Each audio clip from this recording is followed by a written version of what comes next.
Hello, folks.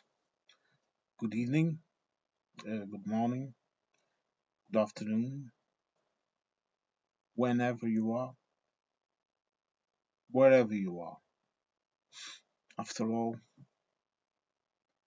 time and space are quite relative, aren't they? It is very hard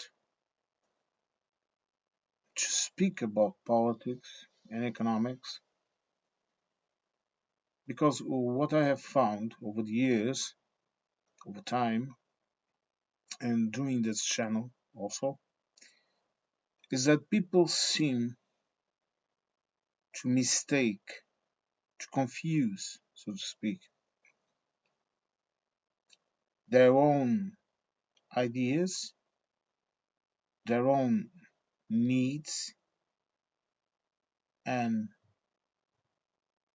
their own, and not in a negative way, okay, but their own selfish needs and ideas with reality. I'm not saying this in a negative way, okay? Everyone has that, okay? It's a part of the human condition. It's a part of the human condition to be a bit selfish with what you seek. It's a part of being human, okay? It's not the, how can I say this? It's not something that is unnatural, okay? It's very natural to uh, look for situations, to look for words, for people that enable your own expectations. That is very natural. That's very human. What it what is beyond that, and I think it's not acceptable, is for people to confuse reality with dreams.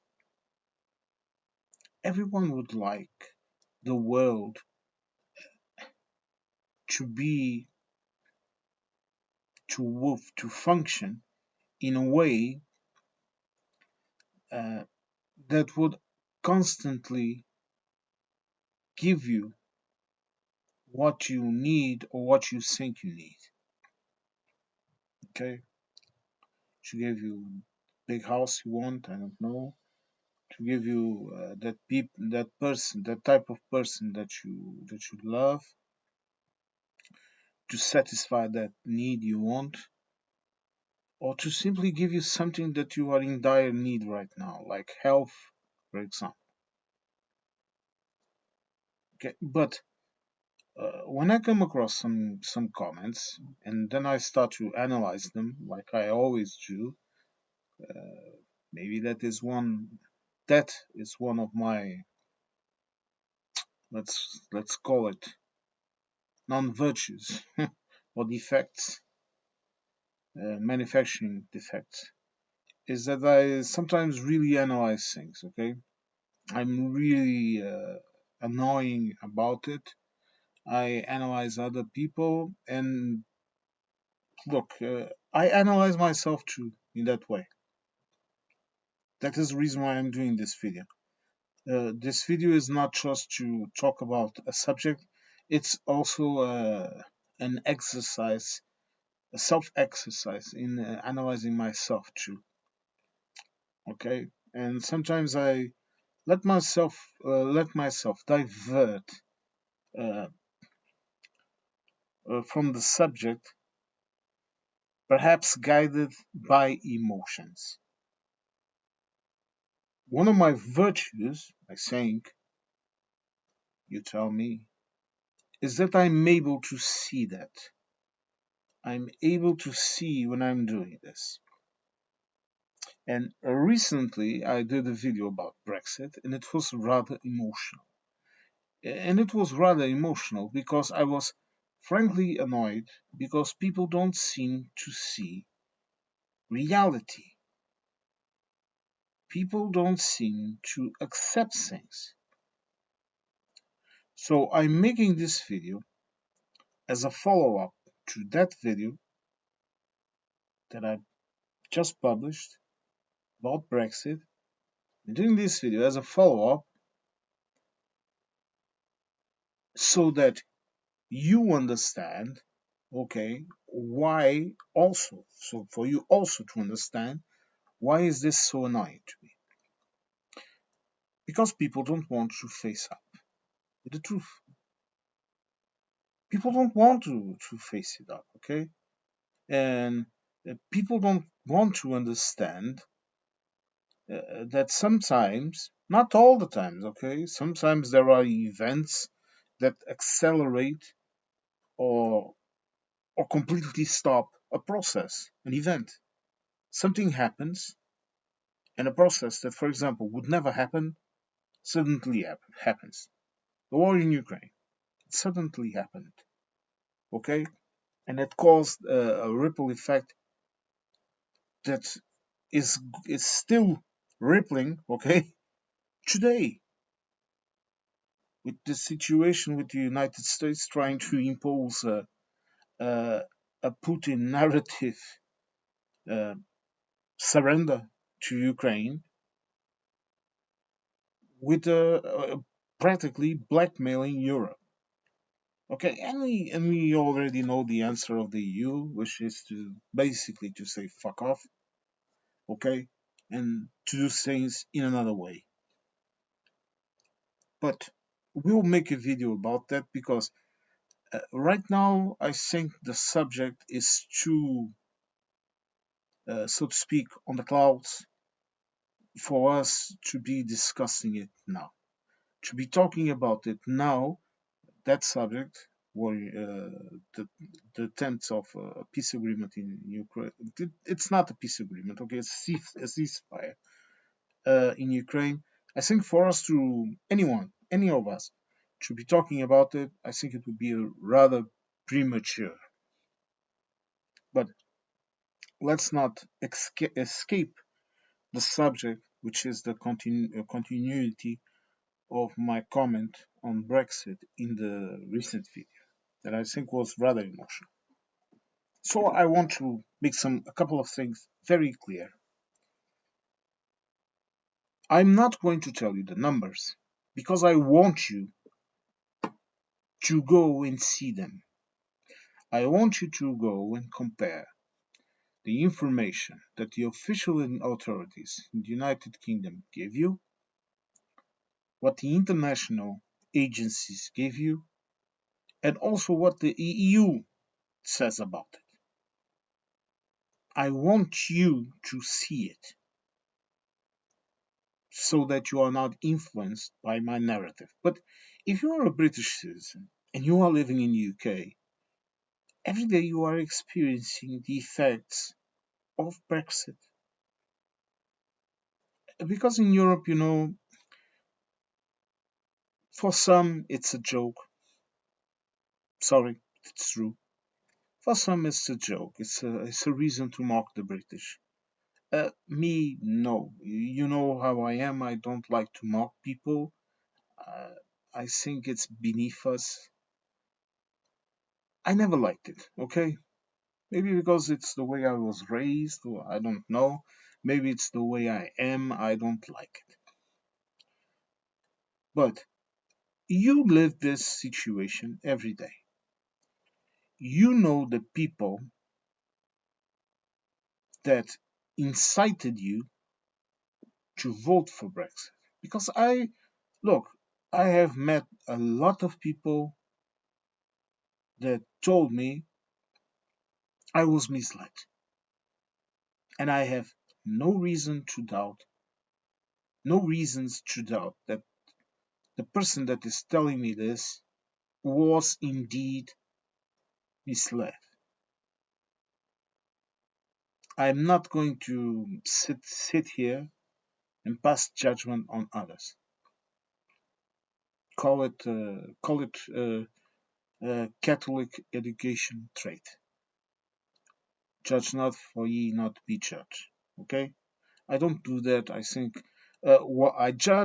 what I do judge is the actions and what people do, because actions matter. Your ideas, they will only matter if you put them to use. And if someone tells me, uh, I did not knew that voting for leave would result in all of this. And then that person tells me because of this, because of that, because I don't know. I talked with a guy that said I was too young to understand what I was forfeiting. I that person that I'm not going to disclose the name of the person. I'm not going to do that. Okay. If any of you tell me something and ask me not to divulge, you told me to. You told me I will not tell it to anyone. Be sure. And that person he told me. Now with little kids, he said he did not knew what he was losing for himself, but especially for his kids. He thought that he was voting to protect his kids. Okay, and I don't understand that. I don't understand how people can uh, be led down that path. Okay, but I have to accept it. Okay, because I cannot pass judgment. And all of these people that are moved to vote and to support movements like reform, I think you have to divide them into two major groups. One group is the ones that are there because they hate. They hate rich people. They hate black people or brown people. They hate Muslims or some shit like that. Okay? They hate something. And that party allows them to be hateful and to still be a part of a movement. This is the first group. To this group, I absolutely think it's useless to even talk with them. The only answer to this type of people is to basically throw the book of laws at their face and let them face the consequences of their own hatred. Okay, because you cannot convince a person like that. Look, if you take any fascist or any Muslim zealot, the ones that tie themselves off with bombs and explode other people, with a with an IDF soldier completely Zionized, let's so to speak, and in that way of thinking, a person that is radicalized in that form,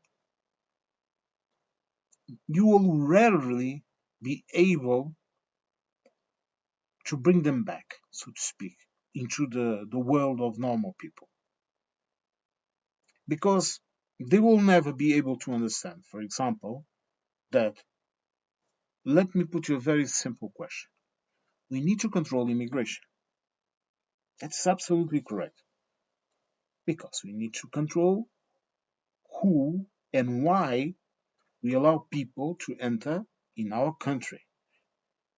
And I know, and then you have, for example, a person, and I heard this song, a person from the left will tell me, oh, this is all lies. There is no such thing as immigration. Human beings are free. They can travel to wherever they want. They can do whatever they want. Okay, that is your idea, not my idea. And then you will have the nutters in the extreme right saying we have to keep ourselves pure. We don't need them here. We cannot have them here and this and that. Both of them are effing wrong. I'm trying not to swear in this video. Both of them are completely and utterly wrong. Change is a condition of the world. The world changes. The seasons change. Human beings change. It's like this. And The only thing we can do is to try and control that change, not control, but let's so to speak, uh, like controlling a stream of water. Okay, you can put a little dam here, a little dam there, and instead of getting a flooding, you will have a stream, and you can direct the stream here and there. This is what you have to do, and this is what you can do. If you try to do things any other way, okay, it's like the Chinese, okay, they built that nice wall that up to this day, okay, people still like to visit, and it's very pretty and it's very impressive. And frankly, if someday I'm able to go to China, I would be more interested in watching, in seeing other historic uh, towns, cities. I would be more interested in seeing the historic cities in China and the landscapes. Okay, and for example, the Forbidden City, and to visit a library and museums and all of. I would be much more interested in that than to walk on a big wall. But the Chinese built that big wall, and it was useless. Change came to them anyway. The Americans are doing all of this shit, but change is coming to them too. It will. The Russians, they are doing all of this theater. The Russians are doing right now. It's a continuity of the USSR, and they too are going to face a change. Okay, you cannot think about the world as I sometimes don't like to talk about this because then people get upset because people need certainty. I need certainty too. Okay, uh, uh, I was certain that my car was working properly, and tomorrow I'm going to have to leave it at the mechanics because I'm having some issues with my car. Okay, this is an example like any other. And you may think this is a very simplistic way of seeing things, but it's not. It's not. Any complex subject that you present to me, you, or to you, that let me rephrase this. Any complex subject that you present to yourself can be reduced to a very basic level, cause and effect. Okay, so anything, even grieving, which is extremely hard. Okay, I have went through it too. I went through it too. I will certainly go through it again in the future. And you are never prepared for such a thing. Okay, because that's a completely breakdown of a certainty of someone that you loved, that was there, uh, that was present in your life, and that suddenly becomes a memory. You are never prepared for that. Never. And I don't care whatever philosophy you have, okay? Even a Buddhist monk will tell you it's always hard. What he will tell you is how can you cope with it? That is the only thing anyone can do. This is why today I was in a stream with Regan Lead and a person talked about the loss.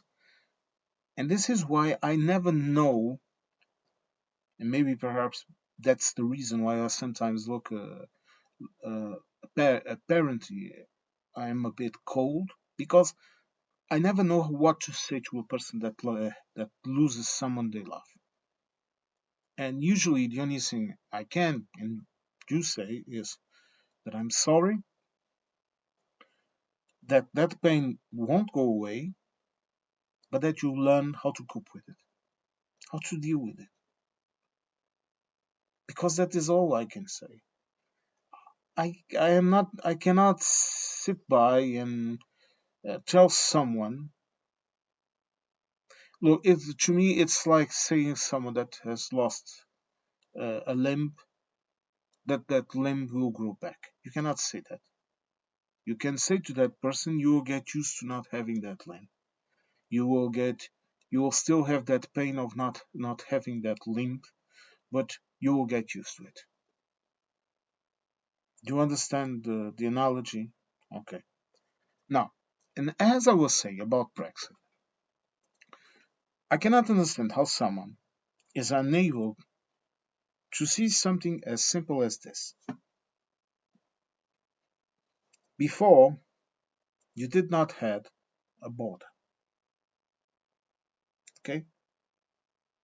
You could, I don't know, you could fill up a truck with fresh smoked salmon in Scotland, fill up the paper, the invoice of that you would need to travel like any other in any other country, the invoice with the contents of the product, and you could grab that truck filled with smoked salmon. You could travel all the way down, go through the Eurotunnel almost without any stops.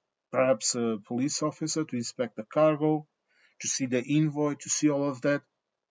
And I don't know, in 3 days or something, or 2 days even, you could be selling that same smoked salmon in Lisbon. You could do this. Simple as this. Or you could ship a parcel from London. Like, for example, I keep saying, I keep giving this example because I think it's important for you to see it. No, I like Skyrim. To this day, I still like it. Okay, I like the game. I like to travel around in the game, even if I can say that I know every corner of that digital world, so to speak, but I still like it. And I bought that game. And when I was considering buying the game, it still came in a little CD, even though you activated it via Steam, and the upgrades also were via Steam. I bought that little game for at least at least 3 times less than in Portugal at the store, and 2 times as cheap as in Germany, imported from Germany. Okay, and that is the reason why I bought my Skyrim copy from England, from a shop, and that shop, I think it has gone under because that was their business. They would buy games, use the more tax friendly framework of the United Kingdom, and then sell them to Europe. Sorry, I just had to make a little pause because my kitty is here. She owns me. But as I was saying, I bought that copy of Skyrim from the United Kingdom, from England in this case, because it was simply cheaper. And as we did with, I will give you an example. I have a friend, he collects all of that manga and paraphernalia. Okay, he's a bit of a nerd with all of that. He buys mangas from Japan and all of that, and he used to buy them via the United Kingdom because he would be able to buy it at very large discounts of his favorite manga. Okay, both in DVDs, magazines. Okay, uh, those little little collectible dolls, whatever. Look, I'm not here to judge any hobbies. It's just not for me. But and he also used to buy them from there. Okay, car parts. Okay, for example, for vintage cars. bicycles. Okay, and then also the financial products. That's also important. Okay, a lot of people used to invest money in the United Kingdom, even if they even in look, and it was nothing illegal. Okay, these were not people that were investing in hedge funds in the Isle of Man or some shit like that. No, these were normal people that used to invest in the United Kingdom. They used to have someone there that they knew or someone that they worked with. They would give them some money, literally, to invest and to collect.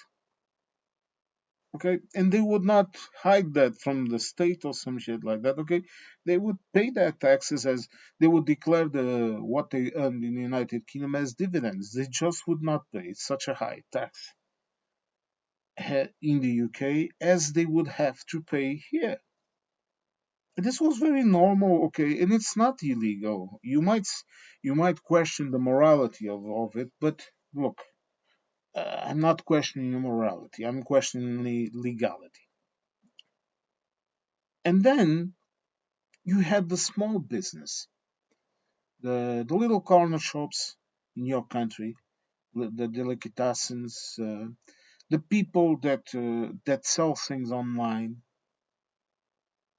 Okay, all of that business. Look, it was almost. I'm not saying it completely halted because that would be very incorrect. It did not all halted, of course, but a lot of people simply, for example, a lot of people in Europe, in the EU, they stopped selling to the United Kingdom. No, I'm presenting you with facts. This and when I say a lot of people, I mean a lot of people. I mean more than 50%, much more. Wine cellars. And you will say to me, oh, but I still can buy the wines from your country right here, and they are not that expensive and this and that. First of all, if you are telling me they are not that expensive, I'm sorry, but I don't believe in you because I know the prices and they are damn right higher. Okay, if you tell me, oh, it's because of the high cost of living, okay, what causes the high cost of living, my friend? The fairies in the bush? Don't you understand economics? Read the book. But as I was saying, those little people, those little businesses that moved millions, that provided jobs, that provided income to people, look, they were completely erased. And let me be clear, okay? This was not just a problem for the UK. It was also a problem for the EU. The difference is that you have, for example, you have a wide range of people in a wide range of countries with a wide range of social networks, of social services in each country. So, for example, you have a couple of people in France, a couple of people in the Netherlands, a couple of people in Portugal, a couple of people in Spain. You understand what I'm trying to tell you? And that was localized, okay? And you have also to add to that that the people that were selling to you and that now find it very hard, they just try to sell elsewhere in Europe or even outside. Look, it's easier to sell, for example, it was easier to sell, for example, to the United States. Right now it's not, thanks to Mr. Trump. But it's easier right now to sell wine to China than to sell to the United Kingdom. You understand how absurd this is? And I'm going to explain this to you about this part of the wine. Let me just pause here a minute. I'm sorry for that, but my little kitty goes out of the room and she leaves the door open. Don't ask, okay? It's her saying. But I'm going to talk with you a bit about this part of the wine. If you don't know this, the Chinese like Portuguese wines. Okay, we have been selling them our wine for centuries, literally centuries.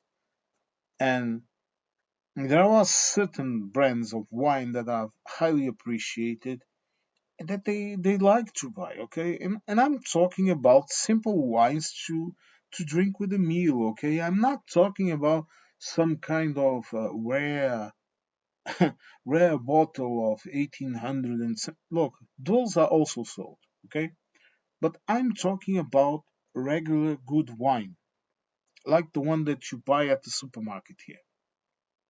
And a lot of that was also going to the United Kingdom. That is not a particularly wine drinking country, but where a good wine is appreciated.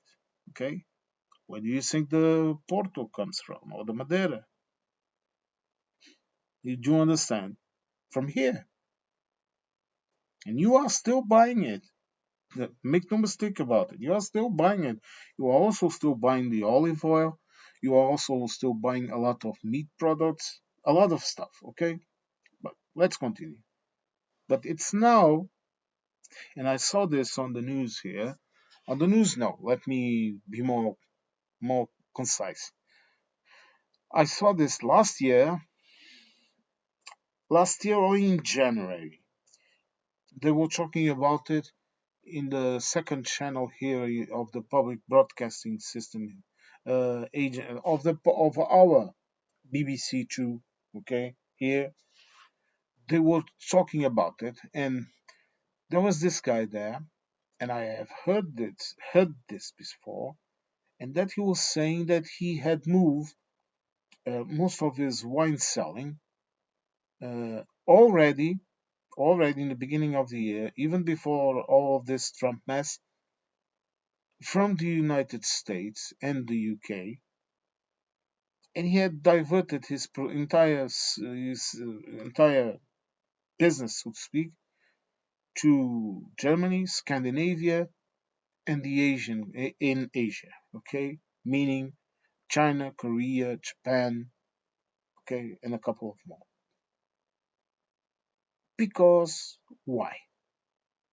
Profit. Okay, business exists for profit. I keep telling this to people, and people sometimes don't understand what I'm trying to say, so let me repeat it. Business knows no morals. Business is cold. Business is unemotional. Business doesn't care about your emotions. Business just cares about something. For example, business, I have a product. Can you buy it? Can you offer more than him or her? Or, in the other way around, I have this product. Who is going to pay me more? At the basic level, this is what business is. So it doesn't matter if you tell me that I have sovereignty. Okay, what does that have to do with business? Nothing. It's absolutely irrelevant. It's absolutely irrelevant now, and it's absolutely irrelevant in the future. So, when you destroy an economy for an illusion, this is what happens. And it's not a complete downfall. You have to understand this, okay? The United States is not going to fall in a day unless something very extraordinary happens. And the United Kingdom also is not going to suddenly become a third world country in a day. These are slow things, slow effects. The German guy, in Outside News, Mark, he talks about this. And, and I agree completely with him when he says that Brexit is a continuous effect. It's not it's not because now this happens. It's because now this happens and it will happen tomorrow, and it will change to this or to that in the future, but it's a continuous effect on the economy. Okay, it's like I try to it's like imagine you have a balloon, okay, and the air was the business that the UK was receiving, and then suddenly it stops receiving that air. You still have the accumulated wealth inside of the country, but imagine that you do what I have been seeing that the economy has been doing. They have been continuing, they have been acting as if that wealth, that air, was still entering. And it's not. To maintain debt or pair with profit, that does not make an economy grow. GDP does not mean an economy is growing. GDP is one of the indicatives that an economy is progressing, that more wealth is being produced. But what is the use of you? For example, let me tell you this. Imagine that you are a simple person, I don't know. You work every day as a baker, okay? And you are earning your money, and you need to pay your taxes, you need to pay your bills, you need to feed yourself, perhaps feed the family, okay? To you, you have that salary and you have that earning. What is the practical effect in your life of someone that is on much obscenely wealthy that does not pay at all equitative tax, meaning a tax that is just, a tax that is equivalent to the amount you are receiving. Some of them are not even paying taxes, but they are producing that wealth, and that wealth is entering in the GDP. If right now you grabbed all the wealth that is in London and in the city, remove that wealth from the country, and you would have a country that would be the equivalent to, I don't know, to an East Europe country in the last days of the USSR, or even worse. That is what you would have. And this is a reality a lot of people don't want to see.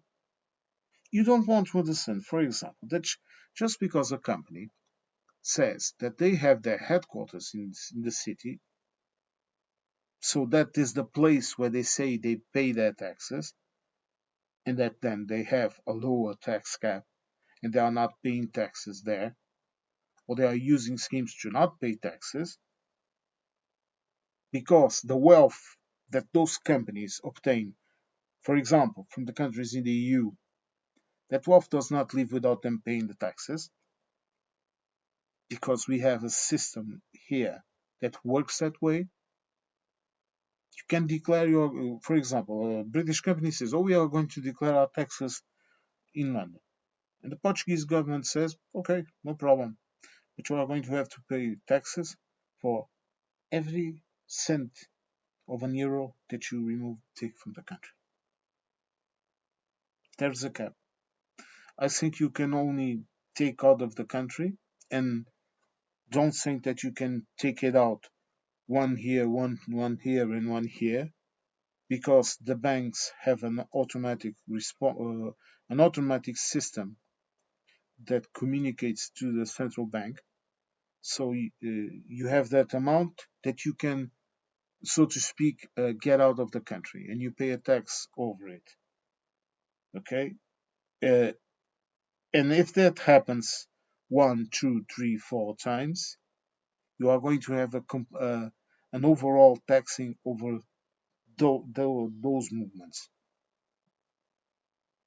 This is one of the regulations that the EU applied and that the UK did not want. I wonder why. Hmm? One of the reasons of Brexit it was this. Okay, but subject for another video. And You look at the city, you look at your towns, okay, and you see a brand with an English name, and you see a large billboard, okay, or you go into an office and there's a secretary there, okay, and perhaps there is someone inside the big boss calling the shots, and you think the money is there, and you think the wealth is there. If that wealth is there, then why isn't your government collecting taxes over it? And I know, if we start to collect taxes on the obscenely wealthy, if we enter a wealth tax, then they are all going to go away. The money has already gone away.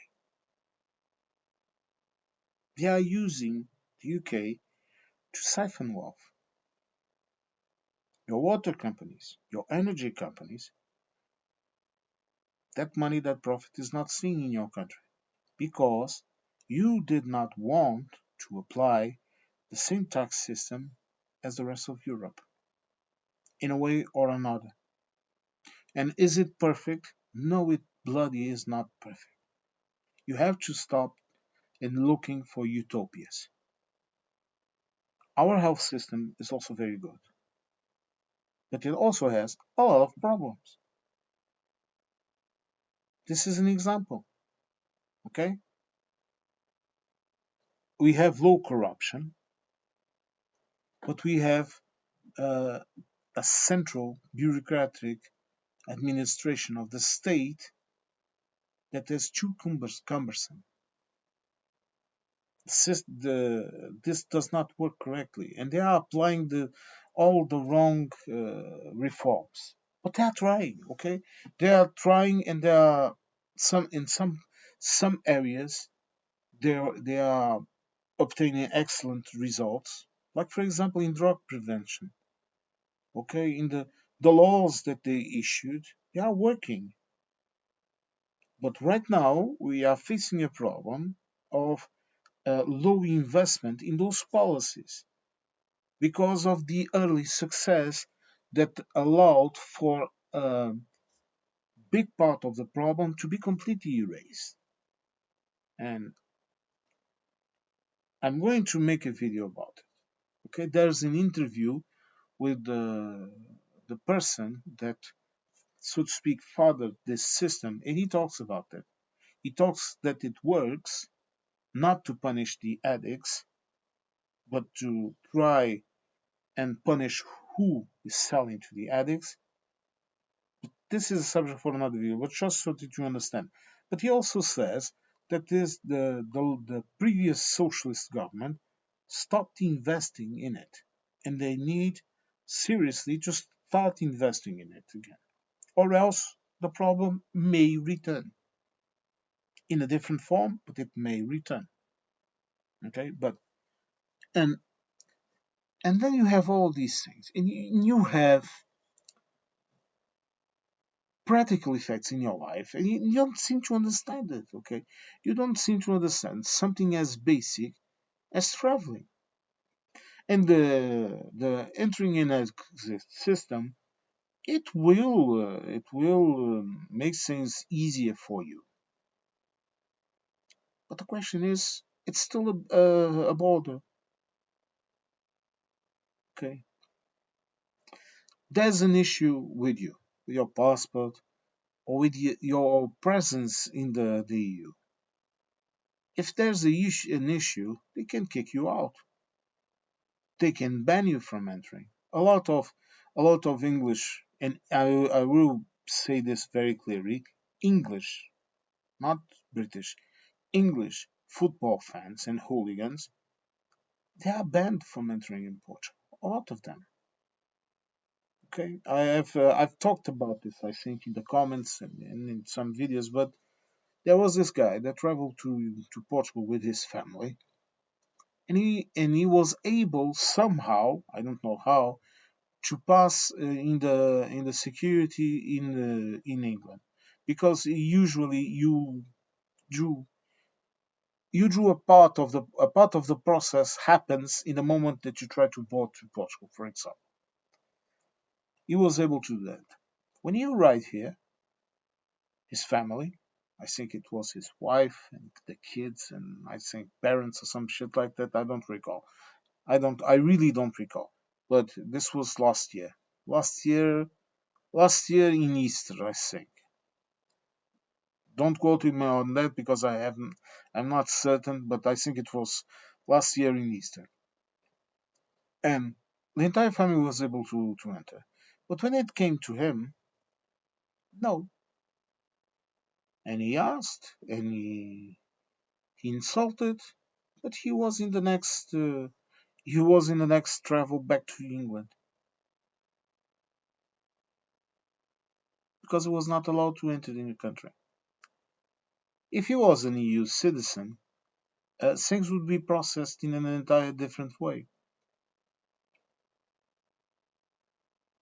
Just say this is a very example.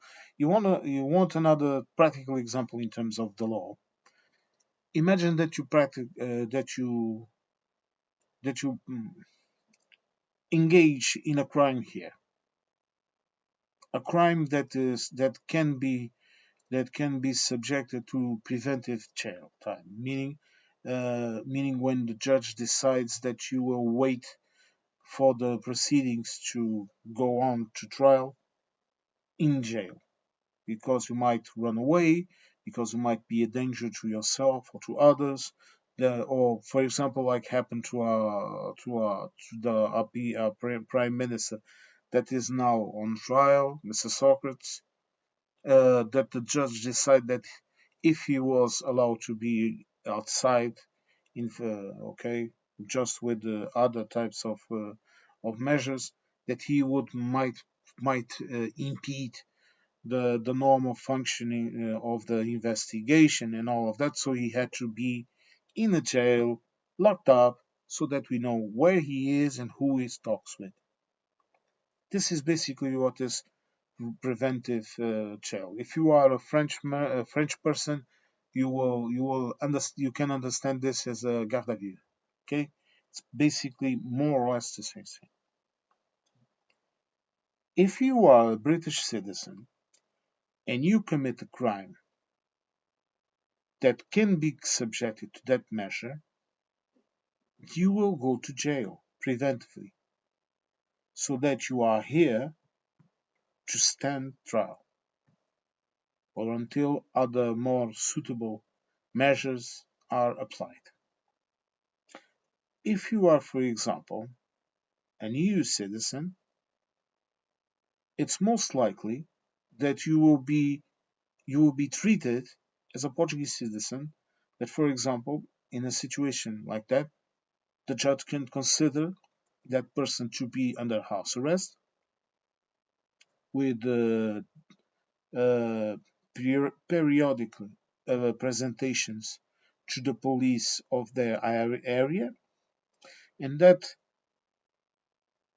EU citizen, okay, that person, for example, imagine it's a Romanian citizen,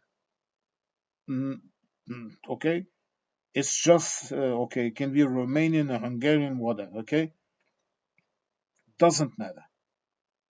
That person can inform the Portuguese authorities, I'm going back to my home, this is my address, these are my contacts, okay, this is where you can reach me. And that person can just return back home, and that person can even be trialed at a distance if that is possible, and to be represented by a solicitor, a lawyer, right here, or to be interviewed, so to speak, or to watch the proceedings right now via computer, via okay, something like a Zoom call, something like that. Okay, it's a bit different, but the system is similar. Why? Because that's a EU citizen. Because if tomorrow Portugal sends a warrant for the arrest of that person, in Romania, or for that person to uh, carry out that sentence in Romania, the Romanian court analyzes the claim, the request by Portugal. If it's according to EU law, it's done, and vice versa. This is just an example of something that tells you that Brexit has changed things completely. A traffic fine. You don't pay a traffic fine, and your car may be sent into impound here.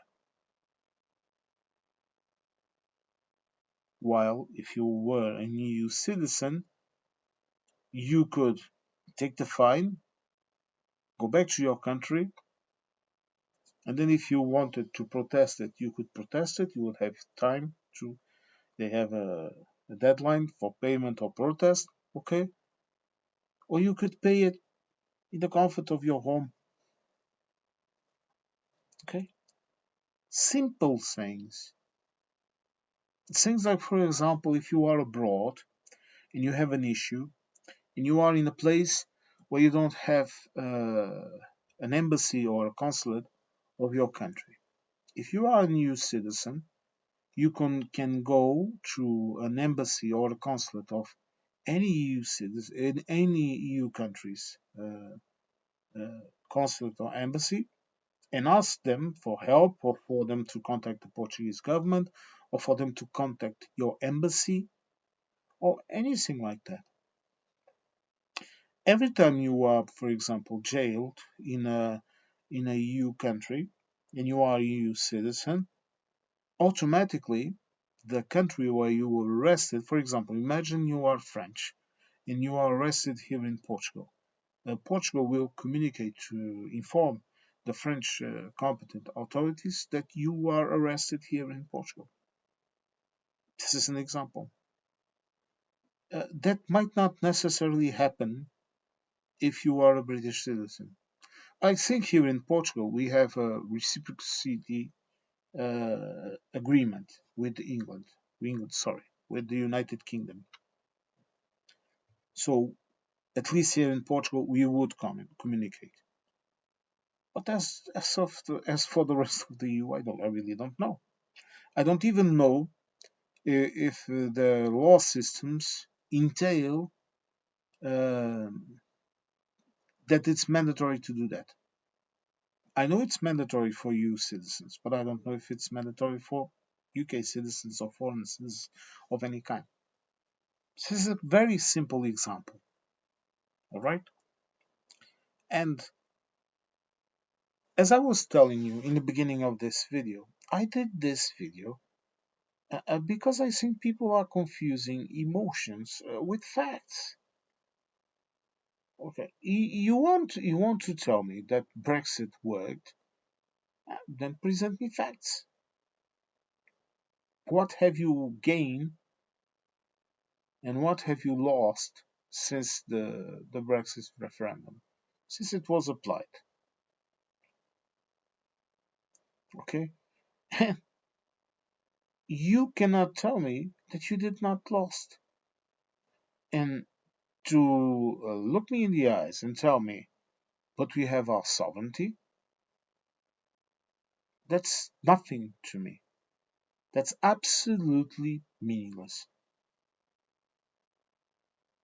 That's not a fact. That's an emotion. I can also tell you, I am not. I am very pleased that I ate. I don't know that I ate some Chinese dumplings today. Okay, and you are going to look at me and tell me, what does that have to do with the business at hand?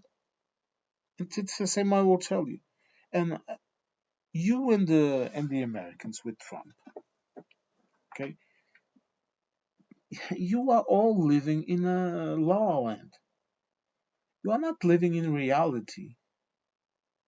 Okay, sometimes you remind me of the flat earthers that are so frightened, in my view, that are so frightened at the unknown, uh, and at the vastness of the universe, they are so frightened of it that they create fables in order to, I don't know, to be comfortable, to not face up to that fear. Okay, I constantly face up to that fear. Okay, I don't fear anything, but I do feel that how do you say it? Um, I forget the word in English, but I keep having that feeling of dread when I think about these things. When I think about death, when I think about the vastness of the universe and how illogical it sometimes seems to us. Where do we come from? Where does the universe comes from? Where does it go? Does it exist? Okay, but I don't hide behind narratives. And me, and so I'm talking about me, and I think I'm talking about the majority of people in the world. Okay, I'm not some kind of guru. Okay, I also have my fears, my my problems, my issues, um, my handbags, all that shit. Okay, everyone has them. But when I look at Brexit and when I look at when I look at people inside of the EU talking about leaving the EU and doing this and doing that, the only reaction I can have, which is an emotional one, is to tell them they are stupid because it's absolutely it's an absolute it's these are statements of complete lunatics. And when I see people supporting, for example, Mr. Farage in the United Kingdom, and then I think about what he did, what he supported, and you are still supporting him.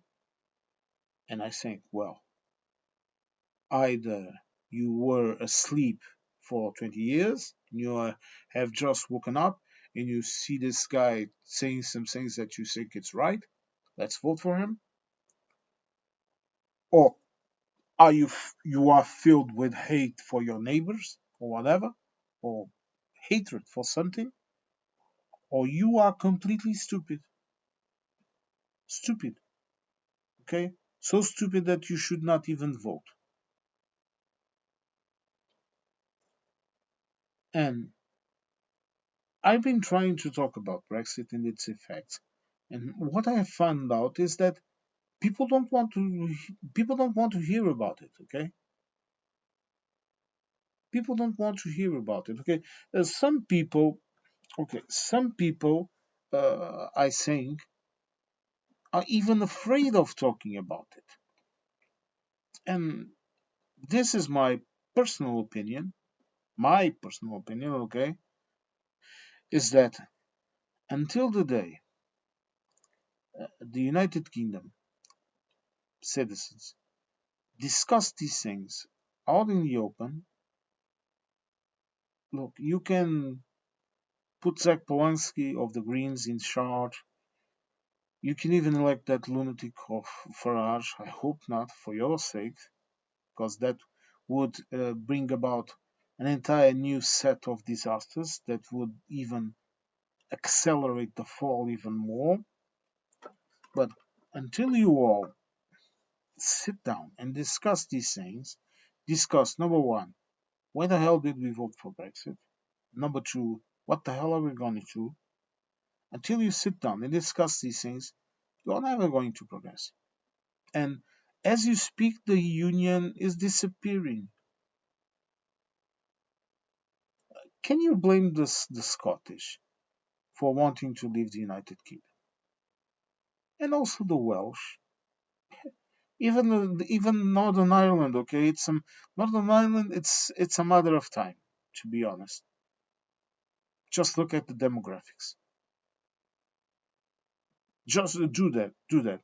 Go and look at the demographics, and look at it and think. Until when is it convenient for us, Irish, Northern Irish, to be in the United Kingdom? That's a very good question, is it not?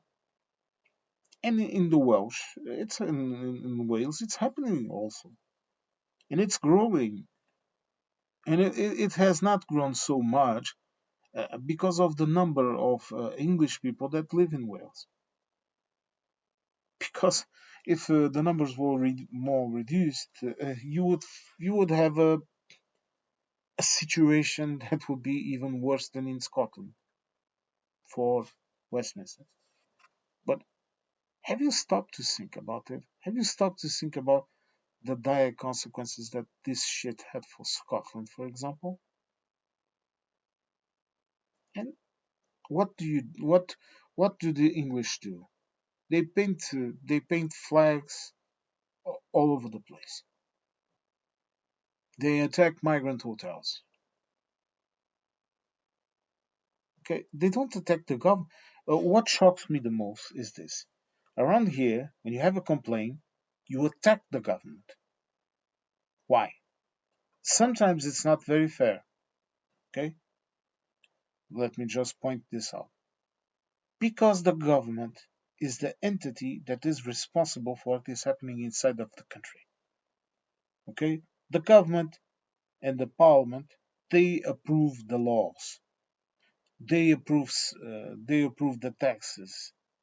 It's their responsibility, and that is the reason why when something goes wrong, they are the ones who are going to have to answer for it, even if it's not fair. Okay, even if sometimes it's an external factor that has caused issues inside of the country. For example, war in Ukraine and higher prices of energy. We are not going to question that energy is rising because of that. We are going to question the government. Well, we are going to tell the government, and what are you doing about it? You can't do anything about it. Of course, you can do anything about it. You can lower the tax on oil products. You can do a lot of things. You can reduce your own tax for it to not overbalance. Okay, people are not going to look. The government is there to face up to all the changes that happen. Okay, economic factors, social factors, whatever. That is what they are elected for. And if they are unable to deal with it, what happens? We kick them out. And no, you had the Tories doing that entire theater for all that time. Now you have Labour that is also doing a big theater. And whoever you elect after him is going to do exactly the same shit. And I know what you are going to tell me. Oh, but if you think this way, nothing will change, and that exactly nothing will change. It will only change when you change the paradox, when you change it all, the paradigm, when you change it all, until you sit down and discuss things, until we sit down and discuss why is Farage constantly on the news,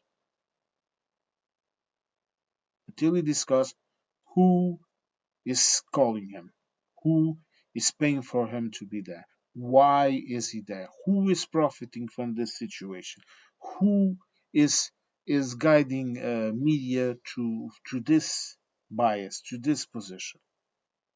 And until you ask those simple questions, it's not going to change. It may improve, uh, it may get worse, but it's not going to change. Why?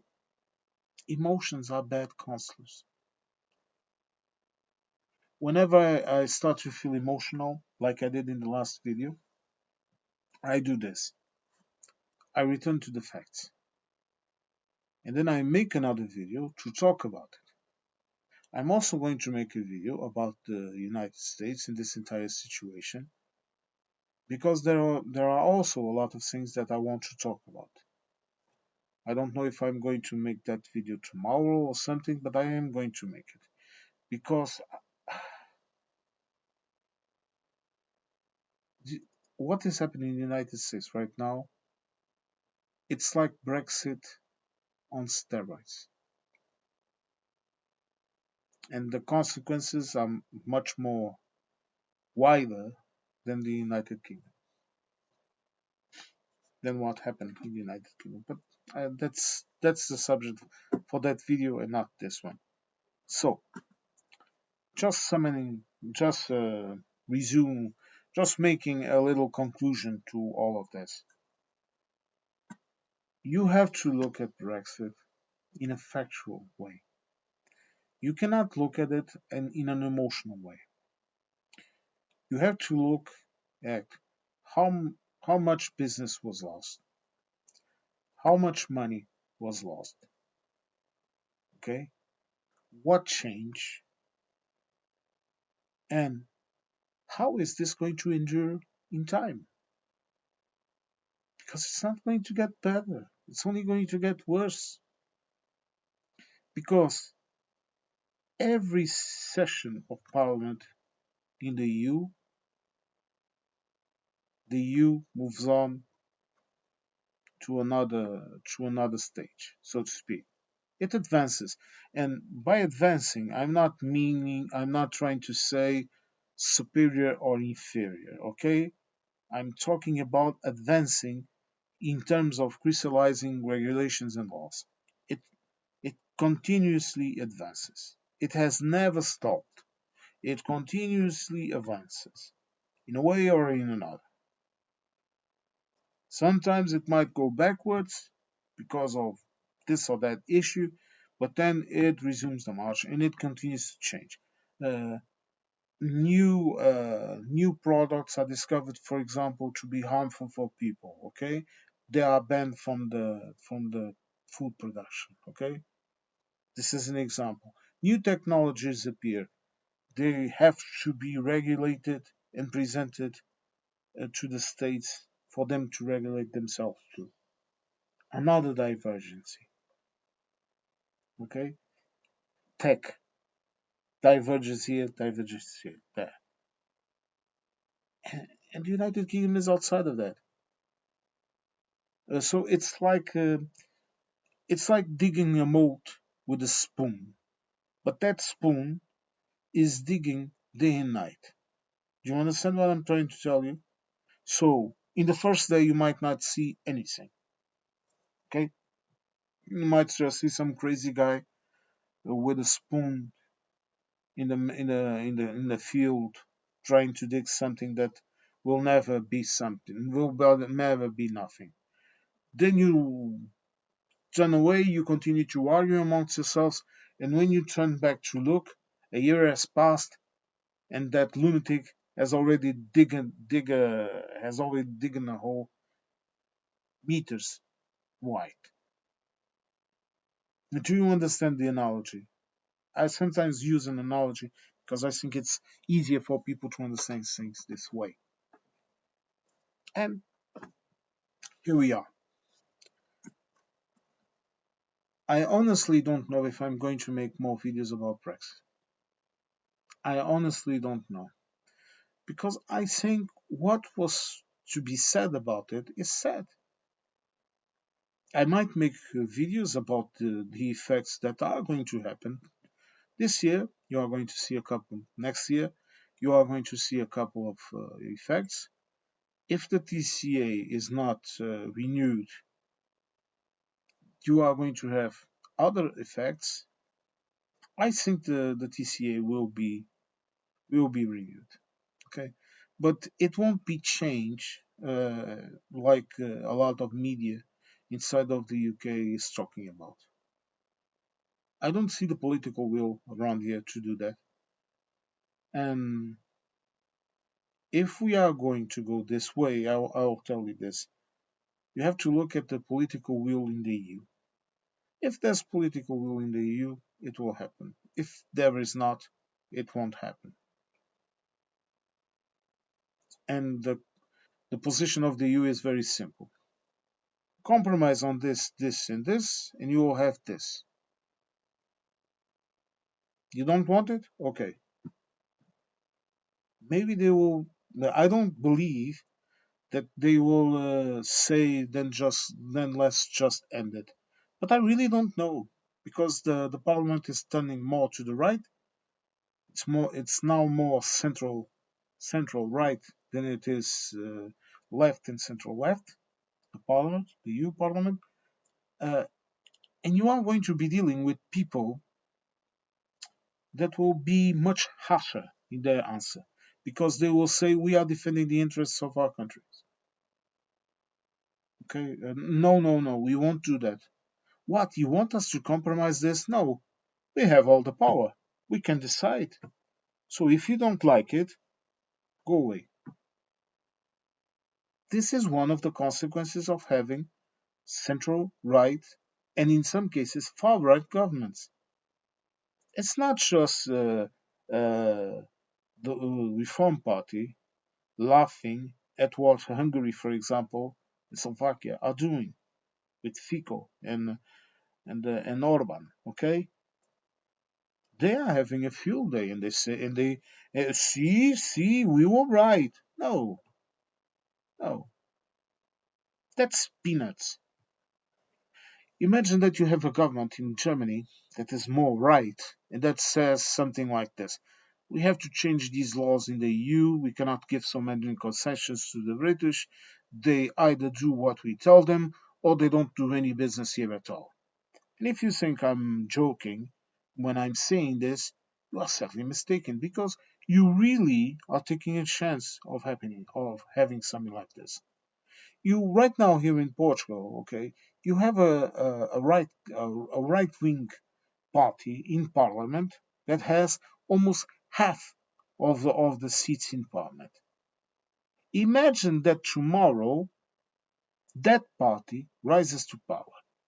It won't be able to turn Portugal into some kind of authoritarian regime, as I as I said in another video that I showed you, because we have a constitution, because we have courts that regulate these things.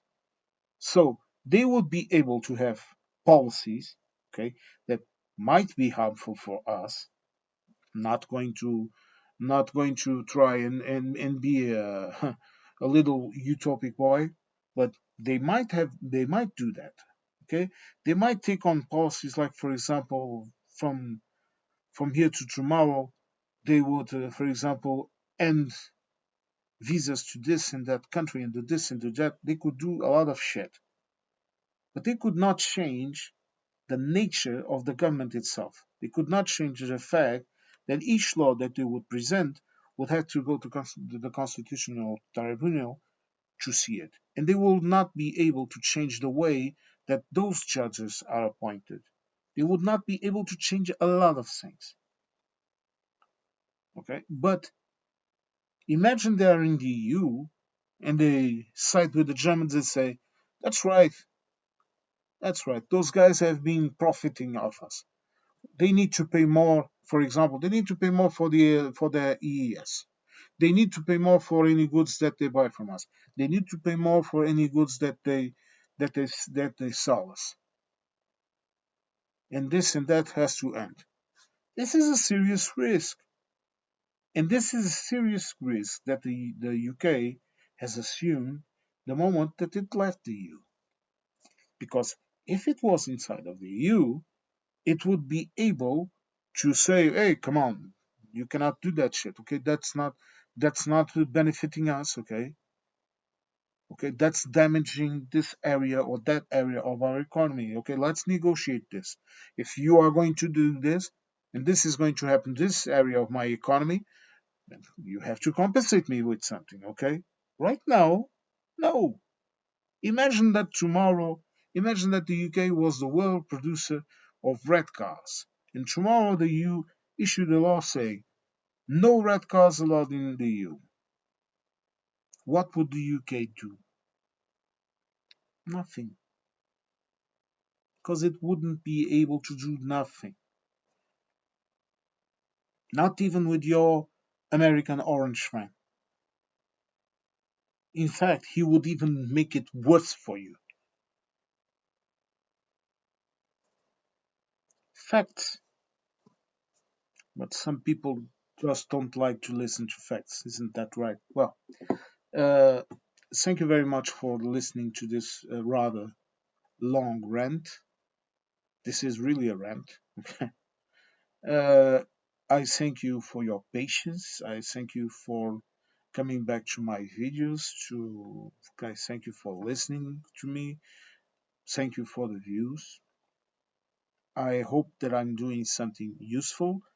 I hope that I'm at least making you think, making you think about the things in a different perspective that can help you. And remember this, it's just like I keep telling you this, and this is really how I feel.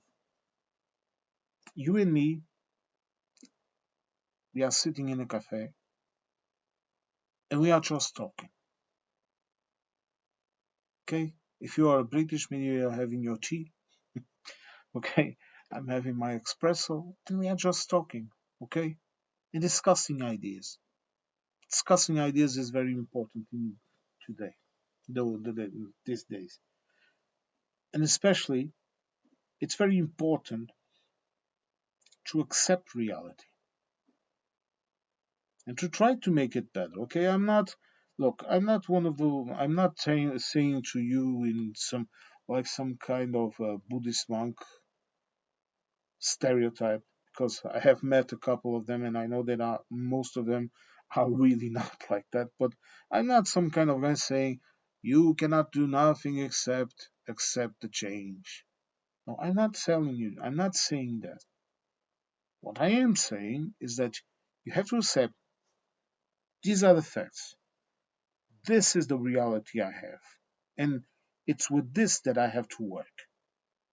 Not what I think or what I wish, okay, but what I have. The sky is this color, okay, the water is this color, the land is this color. This is what I have to live with. And Brexiters don't understand that. And it saddens me because it will only hurt them. And it will only hurt their children, their families, and the culture that they so fiercely say that they defend. That culture will disappear. It will be washed away by the tides of time because it will not be able to adapt, will not be able to evolve, will not be able to defend itself. They claim they are defending their country, but they are burying their country. That is something I will never understand. Sorry. Well, let's not start another round. Okay, I I don't want to be another hour here. Well, um, thank you very much for listening to me. I hope you liked it, and I hope to catch you all in the next one. Stay safe.